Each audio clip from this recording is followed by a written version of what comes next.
Tapos nang sumailalim sa appendectomy o operasyon sa appendix si dating Congressman Arnie Teves sa Philippine General Hospital. Ayon sa kanyang abogado na si Attorney Ferdinand Topacio. Bandang alas 9:43 kaninang umaga, ipinabatid ng abogado sa media ang matagumpay na operasyon ni Teves.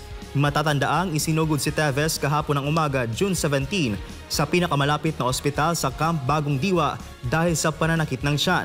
Alas 11:47 kagabi nang ipinaalam ng abogado ang paglilipat kay Teves sa Philippine General Hospital para sa operasyon.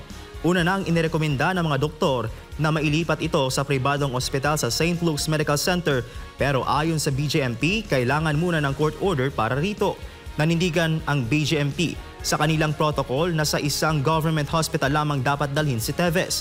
Binira naman ni Topacio ang mabagal na medical response ng BJMP. Anya, tumagal ba ng maraming oras bago nabigyan ng medical attention ang kaniyang kliyente na isang high-profile prisoner at napagkaitan din daw ito na makapili kung saan niya gustong magpagamot. Nanindigan ng abogado na nananatiling inosente si Teves sa kabilang ng kanyang mga kinakaharap na kaso.